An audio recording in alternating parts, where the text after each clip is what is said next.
is Anthony Geist, reading my translation of Immigrants by David Cruz, translated from Spanish. Immigrants.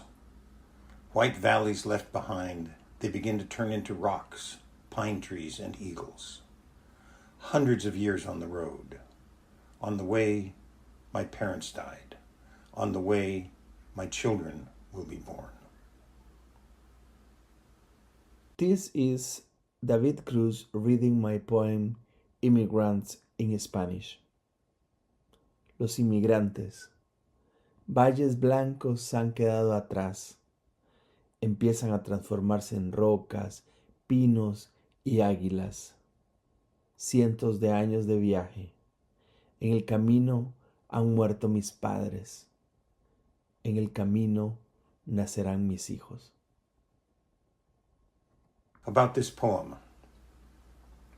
Translating a poem requires you to account for each word, to find equivalents for the complex syntactic structures of the original, and to tread the fine line between the excessively literal and the excessively liberal. That is, to create a poem in the target language that is faithful to the original and is a poem in its own right. David Cruz's Immigrants is at once both intimate and universal in its representation of the tragedy of the journey through the borderland. Hundreds of years on the road. On the way, my parents died. My children will be born.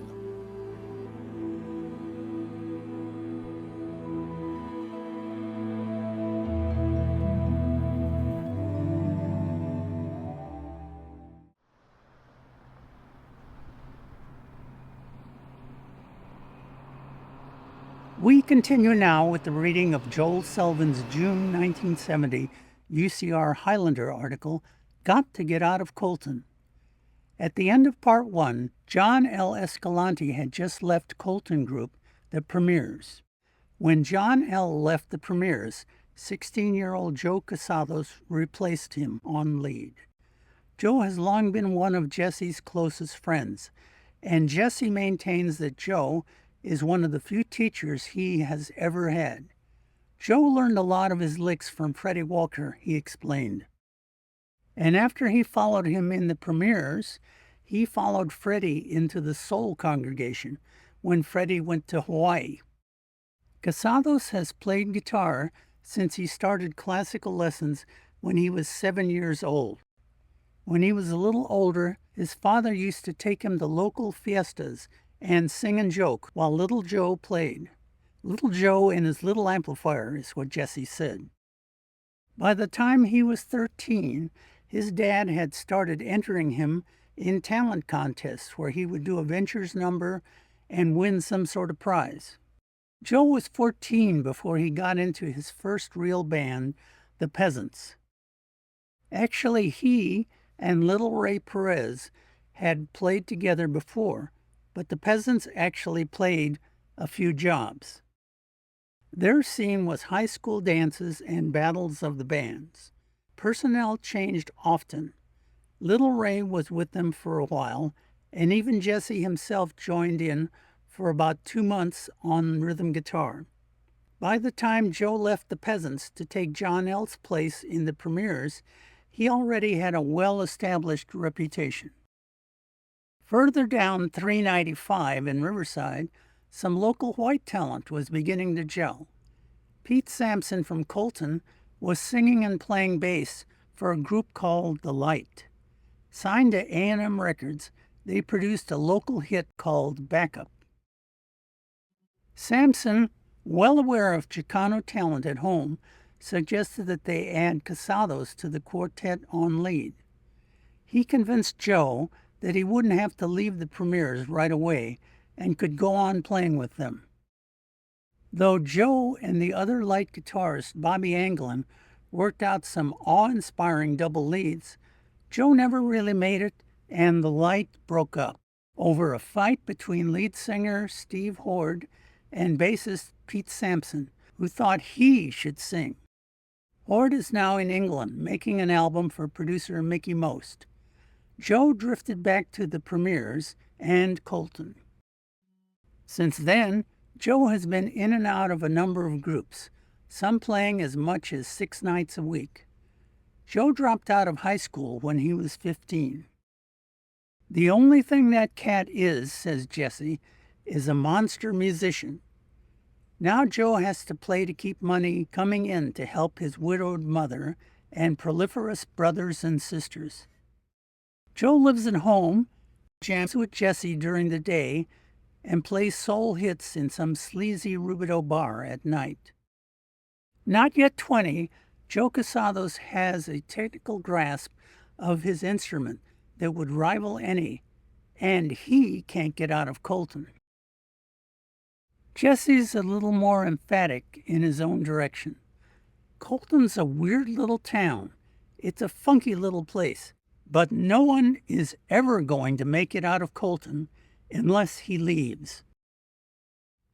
When Jesse was going to Colton High, he was just learning guitar and starring on the basketball team. He set a school scoring record and was all CBL at guard. He went to San Bernardino Valley College on a basketball scholarship and played on the varsity. Me and the coach didn't get along, so I quit and stayed in school another semester or so. But I had to go help my mom at the store, and it got to be too much. When his dad died, he gave up music for a while, keeping himself on hand to help his mother with their little wine and beer store. A place so small, they don't even have a business phone. His mom remarried, and Jesse was still out of school, but now he had more time to himself. That's when I really started playing. I'd sit in my room just playing for 5 or 6 hours a day. It was 99% work, lonely work, but I was learning to express myself. Just sitting there in my room with the TV on, playing for hours, trying to articulate and get into my art.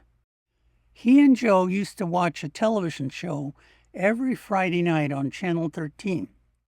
The Beat Show was broadcast from Houston, Texas, and Freddie King was the musical host. Gatemouth Brown, Jesse recalls specifically, as an example of the show's guests. Jesse only played in a few bands in these years. The best one he played in only got 5 jobs in 6 months, so work at home alone was far more fruitful. I was the first guy in Colton to get into jazz. Barney Kessel and guys like that. He shared with Joe all he could, and vice versa. I'd say that all I know, Joe was responsible for 25 to 35%. If he'd hear a pretty hot album and didn't have any money, he might tell me and I'd buy it and learn all the licks and then give it to him to learn from. By now, Jesse has developed to the point where he stands rightfully in his place with the other Colton guitarists. Of all of them, he is the most far advanced in concepts and effect. People generally consider Joe better than me.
in the papers and see you in the voice. I think I'll play a Dixie if I had my choice. When I wake up in the morning, I got the rubber bands. Up to do the guy, but the tornado drive to sing the road, ready, educated, I'm educated. When I get up, it's a thing, I'm going out for the piece of bacon. Eat my sweet potato, eat my honey and lamb. Can't live like you below. I'm a con again, here we go now.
know Snap, Crackle, and Pop. And how? Well, they've got a brand by the name of Pow! Pow means power, and power's nice. Rice Krispies power from whole grain rice. Yes, Kellogg's famous fresh guys, Snap, Crackle, and Pop, want you to know their silent partner, Pow. Pow doesn't say much. He just does things. Like putting power in every lightweight spoonful of Kellogg's Rice Krispies.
On a mission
you never knew that anything so light and crisp as Kellogg's Rice Krispies could be secretly packing you full of power.